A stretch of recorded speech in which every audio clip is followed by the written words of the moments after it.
Kenya next week is hosting the Africa Climate Summit, and we would like you to just take us through the various protocols that have been in place to try and deal with the issue of climate change. And first of all, Prof, I would like us to talk about the Kyoto Protocol and the journey towards tackling climate change. Now, protocols under international law, or what you might call the international governance regime for environment and climate change, are normally created after the main convention. So the framework document usually is broad. Sometimes it is non-legally binding. Now, Kyoto Protocol comes into place now to operationalize and to try and give teeth, if you like, to the broader framework that has been agreed between nations. And so it becomes very important. One of its the senses in which it is important is because it creates legally binding targets for countries. It created legally binding targets for industrialized countries. That is, I think, initially 37 of them. And this meant that at least you are accountable. There is a downside to it because between 1997 and 2005, that is almost 8 years that it took. And the agreement to create legally binding targets for industrialized countries and leave the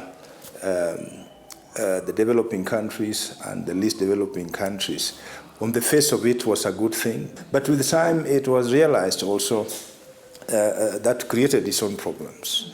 It meant that the developing countries, Kenya and other African countries, some countries in Latin America, were not taking the challenge very seriously. And in fact, the cumulative upshot was that emissions actually increased. So Kyoto did not solve it. That is one of the downsides of what I normally call the binary division between creating standards that are different. What is it that makes countries not adhere to it if it's legally binding? Very good question indeed. International conventions and protocols, many of them are non-legally binding, some are legally binding, but international governance or international law has no police of its own, okay? International law relies substantially, almost entirely, on the goodwill of the member states. It depends on the cooperation of the particular member state. The presumption is that every country, including ours, is sufficiently concerned. Kenya is sufficiently concerned, and that is why you voluntarily accede to some of these protocols. So there is no international police that is going to supervise you because it is legally binding. The second problem, of course, with the Kyoto Protocol became the fact that some countries thought that it was going to be a threat to the industry, particularly the US. It was going to be a threat to their industrialization. And it created, in summary, three mechanisms. And those three mechanisms are sometimes extremely complex to domesticate and understand. There was something called the joint implementation, for example, JI. And there was also something that was called, apart from joint implementation, emission targets mechanism.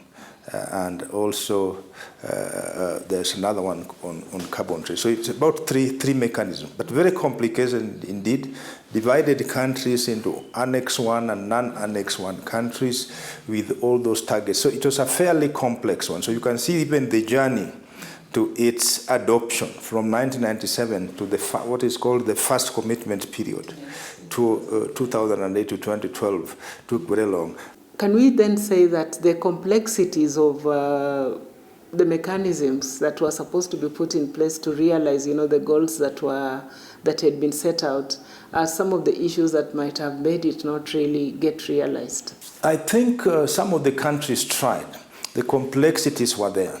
My own view would be that the main reason why this thing became contentious and which is gradually now being accepted is really the fact of securing development, particularly for the big polluters. This is really the main issue, the main fear. For example, you will notice that during the period of the Kyoto, whereas the US and Europe and the industrialized countries were being expected to reduce their emissions, there are other big polluters in the least developing countries. And the case that is normally given is China, for example, was as big a polluter as the US. India was also a big polluter. So there's a sense in which the US is arguing that, okay, they say they are developing countries, but they are as big. So I would say that one of the reasons was purely the way capital and businesses viewed this thing. And you know, right up to the time of Donald Trump, he doubted the impacts of climate change because it was a protectionism of the industries, the interest in coal, and the energy fuel guzzlers. Yeah. We have the Paris Agreement that is coming in 2015, and it's supposed to an extent, it's just different words, but almost the same thing as Kyoto, or am I not getting it right? Even Paris Agreement is actually a protocol of the UN Framework Convention. And the laudable thing about it was that it came in at a time when many member states, particularly in the industrial world, had assumed that there would be no agreement over this climate change and there would be no consensus. It was, in a sense, a miracle, a last-minute hammering of the deal in 2015 in Paris. It's because of the give and take that is provided for in the Paris Agreement when you compare it with the Kyoto Protocol. Yes, it created, just Kyoto also tried to create flexibility mechanism, but Paris Agreement now created even more flexible mechanisms that countries were willing to be party to. So they don't essentially contradict each other. But Paris Agreement, in my view, is extremely important.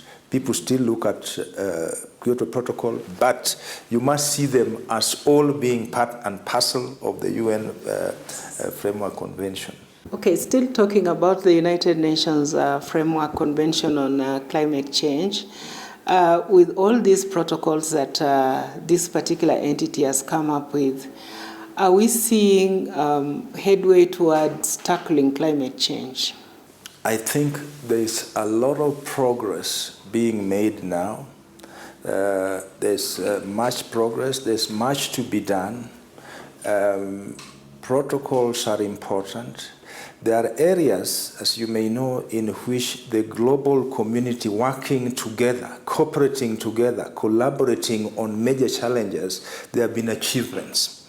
Some of the most important achievements that have been made, as you may know, are the ozone layer was one of the biggest problems, even prior to the focus on climate change.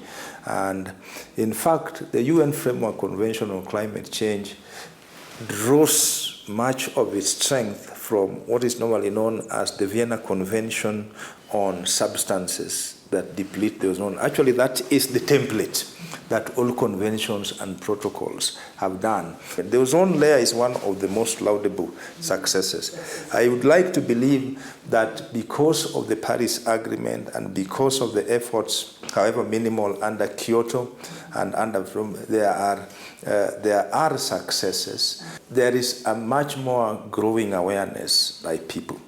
The UN Framework Convention under Article 6 put a lot of emphasis on education and awareness creation.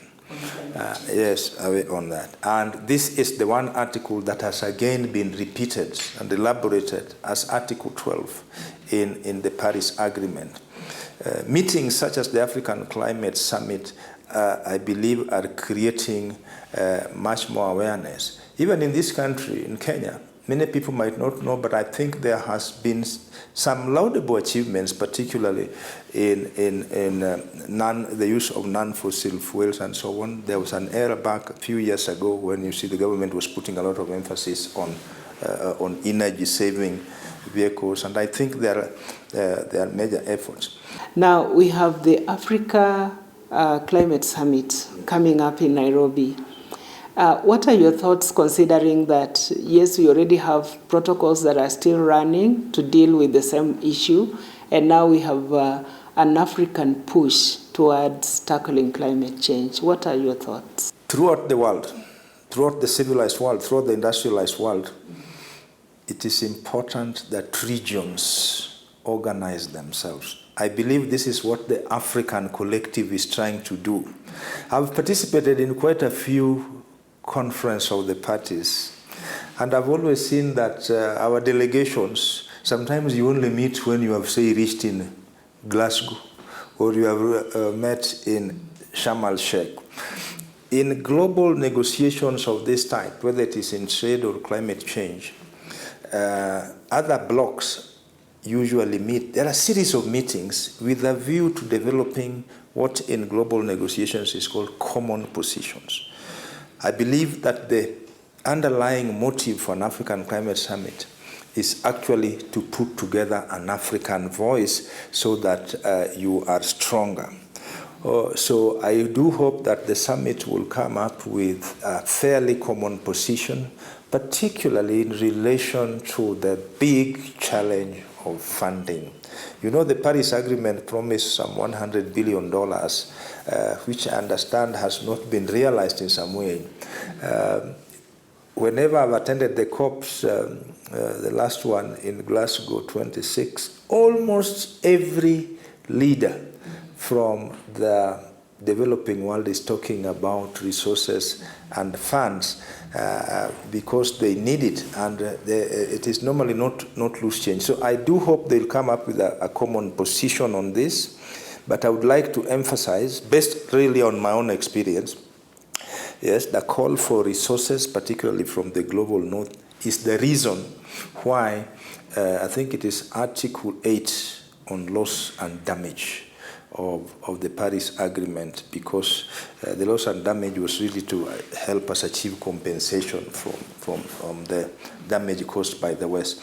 But I would like to emphasize, Achik, for the sake of developing countries, that it is just very important to call for those resources, but also accountability is important. I've never had the corresponding, the quid pro quo of funds is that you have to be accountable.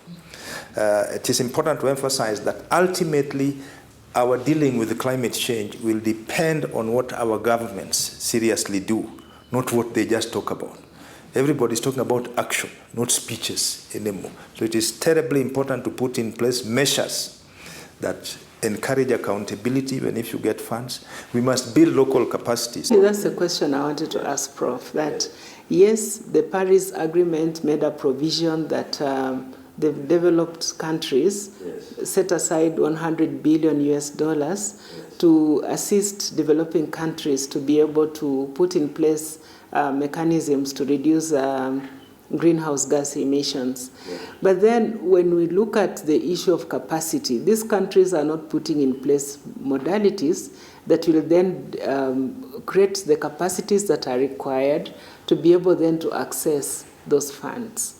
So how will this African Climate Summit help in that regard? This is a point that is important, and we have really tried to emphasize this, including at a personal level. I've talked to the Committee of Parliament on environment and climate change issues, that it is extremely important to build capacities. Let me tell you, ever since global negotiations, not just on climate change, on things like the ozone layer. Way back in 1972, when the environmental governance started in Stockholm, Sweden, there is always a provision somewhere to assist developing countries catch up, both in terms of technology. I think technology is Article 12. You know, the substantive articles in the Paris Agreement is 4 to 12. Those are, so there's technology and capacity building. All of them. The one on ozone layers, all of them have a provision for assisting developing countries. Now, the point you have made is very important. African countries, Kenya included, must also build local capacities. You can actually have an African Climate Summit, you can go to as many COPs as you want, but if you don't have capacity for accessing the global funds, you might not get them. And even if you got them, they might not do what you wanted because there were no priorities, there were no plans, there were no proper mechanisms of accountability. So that is why deliberately in the Paris Agreement, capacity building is a separate article, technology transfer and knowledge, because accessing global funding is sometimes work in itself. So you need experts. You need experts to help. Don't just make it something that people who are studying these things are not involved. I've tried to the extent possible to try and make sure. For example, reporting on the level of emissions, even by Kenya. This is a highly scientific. You know that there are countries which have been ashamed because they underreported based on guesswork the levels of emissions. Now, this is where you must collaborate with high school institutions of higher learning so that you can actually have numbers that you report to the UNFCCC Secretary. So capacity, technology is important. Yes, as you ask for resources, also build capacity. Rely on experts so that we have capacities for even following up. The African Climate Summit will only deliver if we also put in place significant follow-up mechanisms. What is the one issue that you'd like the African heads of state to address when they come to Nairobi for the African Climate Summit? One of the most important things that African heads of state must realize and take into account is that summits are high-level engagements.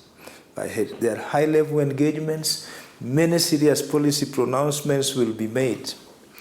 But if they are really to tackle the menace of climate change and its danger on us, what shall forever be important is what they do on the ground. What is called in climate change discourse, local climate actions. This must be prioritized. We must not make this only high-level elite talk where heads of state talk. They must ensure that the policy frameworks and the activities are actually delivered. African heads of state must ensure that those funds actually go to the countries and actually assist in building resilience and adaptation in those.